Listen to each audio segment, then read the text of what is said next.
मतदारांना त्यांच्या सोसायटीमध्ये मतदान करता यावं यासाठी लोकसभा तसंच विधानसभा निवडणुकीमध्ये काही मोठ्या खासगी गृहसंकुलांच्या आवारात मतदान केंद्र तयार करण्यात आली होती। मात्र महापालिका निवडणुकीसाठी यावेळी खासगी गृहसंकुलांना वगळण्यात आलं आहे।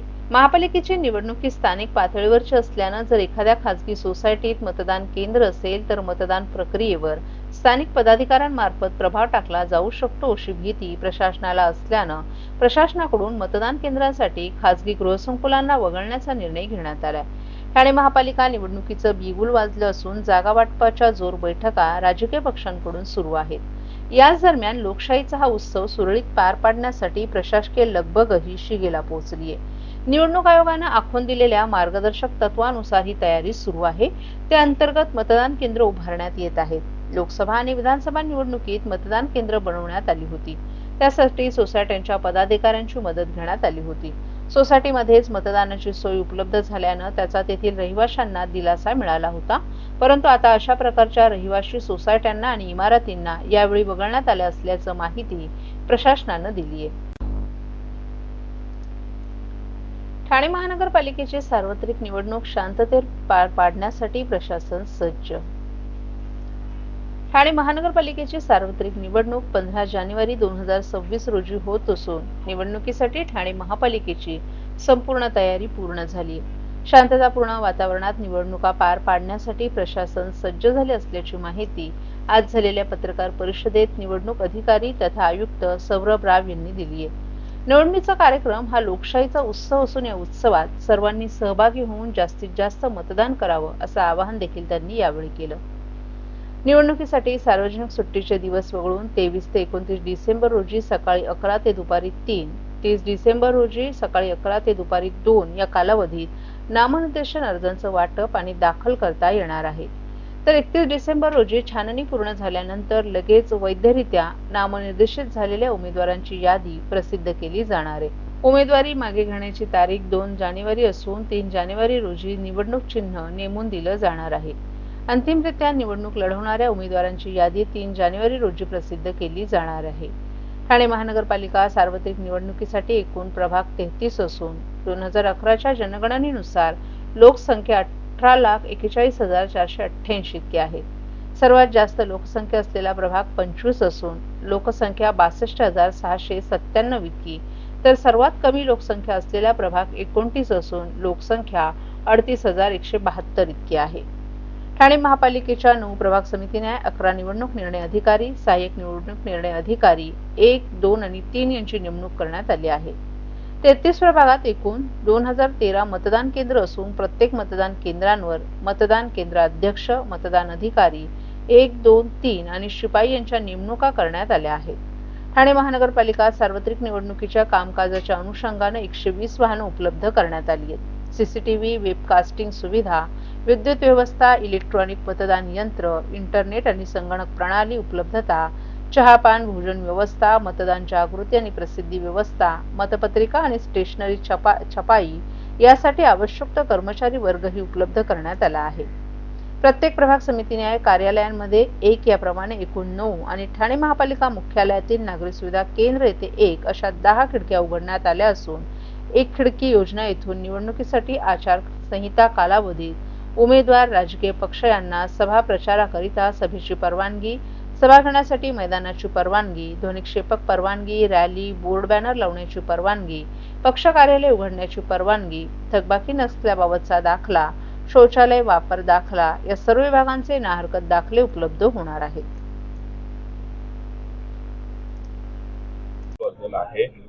महत्त्वपूर्ण उमेदवारांसाठी सूचना अधिसूचना जाहीर देखील करण्यात आली आहे, काय सांगता? महापालिका निवडणुकीची आम्ही पूर्ण तयारी आमची सुरू झालेली आहे, किंबहुना जवळपास संपत आलेली आहे। यामध्ये ठाणे महानगरपालिका क्षेत्रात 2013 एवढे पोलिंग स्टेशन्स यांची संख्या निश्चित झाली आहे।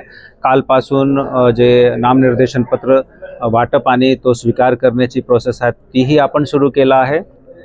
साधारणतः 12,600 सिव्हिल कर्मचारी, 5,500 पोलीस कर्मचारी अधिकारी यांची नियुक्ती आपण निवडणूकचे प्लॅनिंगसाठी, निवडणूकचे प्रबंधनसाठी, व्यवस्थापनसाठी आपण करत आहोत.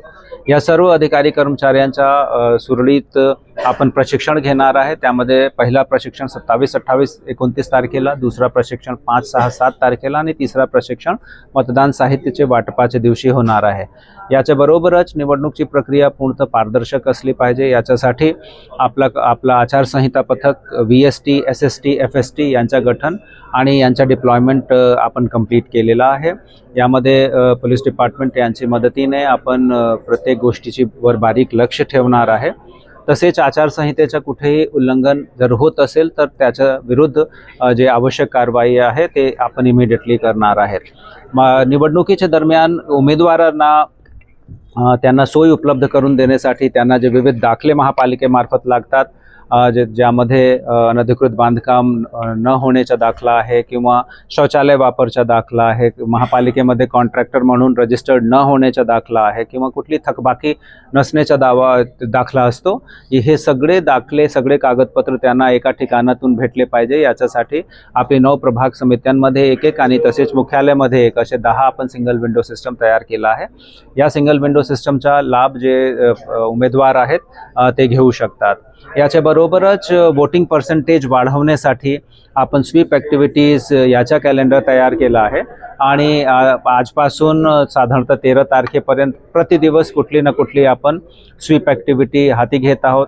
यामध्ये प्रिंट अँड इलेक्ट्रॉनिक मीडिया यांची मदत घेणे, आपले सिनेमा हॉल्स, आपले ऑडिटोरियम त्यांच्या माध्यमातून सतत नागरिकांना अपील करणे, शाळा महाविद्यालयाचे स्टुडंट्स आणि शिक्षक त्यांची मदतीने त्यांचे घरचे जे वोटर्स आहेत त्यांच्यापर्यंत अपील पोहोचवणे, रेसिडेंट वेलफेअर असोसिएशन याचे जे पदाधिकारी आहेत त्यांच्या माध्यमातून प्रत्येक रेसिडेन्शियल सोसायटीमध्ये ही माहिती पोहोचवणे, याच्यासाठी सुद्धा आपण सूक्ष्म नियोजन केलेलं आहे. सर, पिंक बूथ देखील असणार आहे या निवडणुकीमध्ये. किती सर्व नागरिकांना आवाहन करण्यात येत आहे की सध्या डासांमार्फत पसरणाऱ्या डेंग्यू या आजाराचा प्रसार रोखण्यासाठी प्रत्येकाने पुढील प्रमाणे कार्यवाही करावी. डेंग्यू आजार एडिस इजिप्ती हा डास चावल्याने होतो. या डासांची पैदास साचलेल्या किंवा साचवलेल्या स्वच्छ पाण्यामध्ये होते. 8 दिवसांपेक्षा जास्त दिवस पाणी उघडे व साचून राहिल्यास त्यात डास अंडी घालतात. अंड्यांच्या अळ्या तयार होऊन पुढे डास तयार होतात. यासाठी आपल्या घरातील पाणी साठे, उदाहरणार्थ बॅरल्स, पिंपे, टाक्या, हौद, रांजणे इत्यादी दर आठवड्याला रिकामे करून घासून पुसून कोरडे करून पुन्हा भरावे. 1 दिवस कोरडा दिवस म्हणून पाळावा. पाणी साठ्यांना घट्ट झाकणे बसवावीत किंवा जुनी साडी, चादर, धोतर यांनी बांधून झाकून ठेवावीत, म्हणजे डास त्यात जाऊन अंडी घालणार नाहीत. घराच्या गच्चीवर, आजूबाजूला, अंगणात कोठेही पाणी साचू देऊ नये. भंगार सामान उघड्यावर टाकू नये, उदाहरणार्थ टायर्स, प्लास्टिक सामान, कुंड्या, टाकाऊ वस्तू इत्यादी. अशा सामानात पावसाचे पाणी साठून त्यात डेंग्यूच्या डासांची पैदास होते. घरातील कूलर्स, फ्रीजच्या पाठीमागील ट्रे हे देखील वेळोवेळी कोरडे करावेत. लक्षात ठेवा, नुसत्या फवारणीने डास घनता कमी होत नाही, तर त्यासाठी डास पैदास ठिकाणे नष्ट करणे ही आपल्या सर्वांची जबाबदारी आहे. कोणताही ताप अंगावर न काढता जवळच्या शासकीय रुग्णालयात मोफत औषधोपचार घ्या. अशा प्रकारे नागरिकांनी सहकार्य केल्यास डेंग्यूचा प्रसार रोखणे सहज शक्य आहे.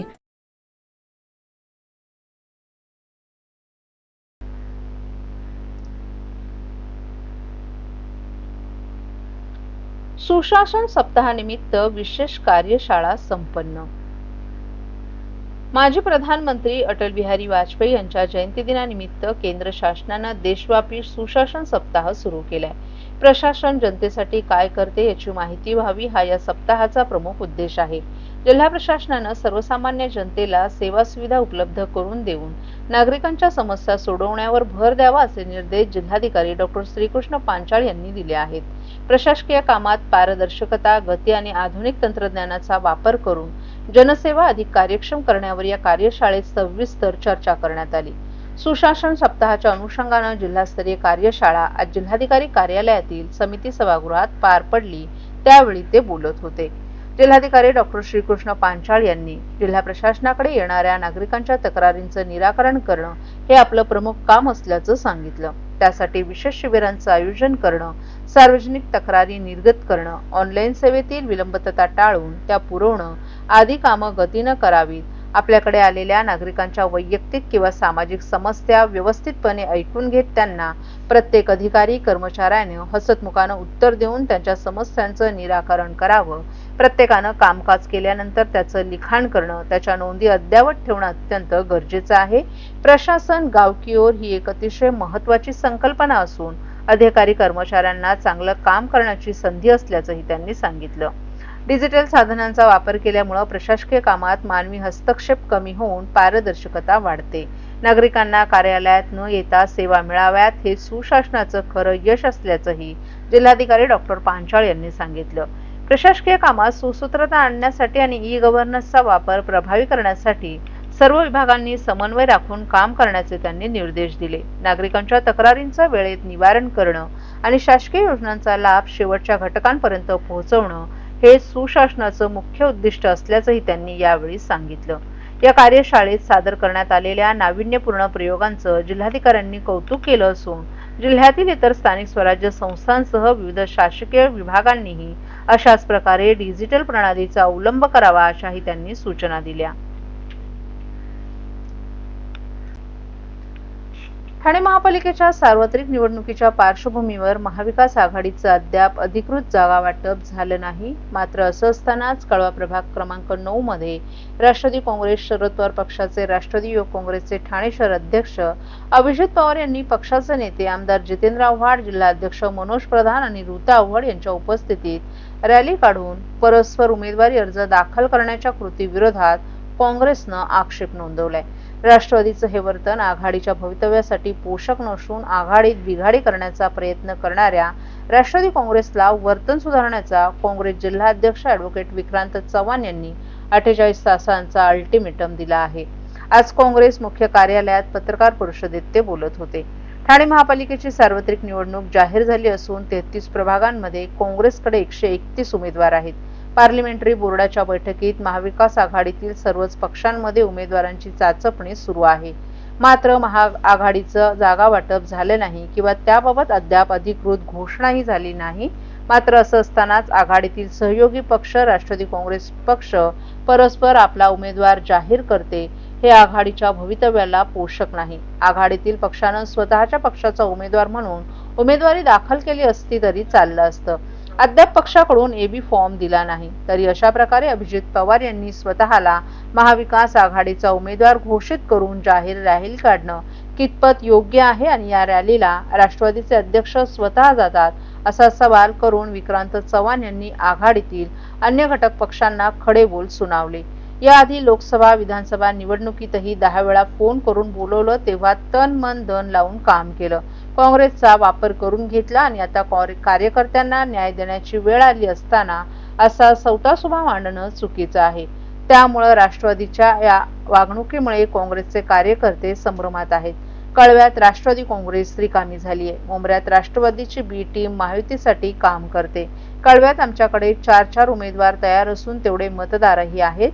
तेव्हा काँग्रेस कुणाच्या मागे फरफटत जाणार नाहीत असं ठणकावत विक्रांत चव्हाण यांनी 48 तासात राष्ट्रवादीने याबाबत स्पष्टीकरण द्यावं, अन्यथा यांची संस्थानं खालचा व्हायला वेळ लागणार नाही असा इशारा देत काँग्रेसकडे स्वबळावर लढवण्याचा शेवटचा पर्याय असेल असंही विक्रांत चव्हाण यांनी निक्षून सांगितलं. हे राष्ट्रवादीचे जे अभिजित पवार आहेत युवक काँग्रेसचे अध्यक्ष यांनी आज काहीतरी फॉर्म भरला आणि असे बॅनर झळकावले महाविकास आघाडीकडचा अधिकृत उमेदवार.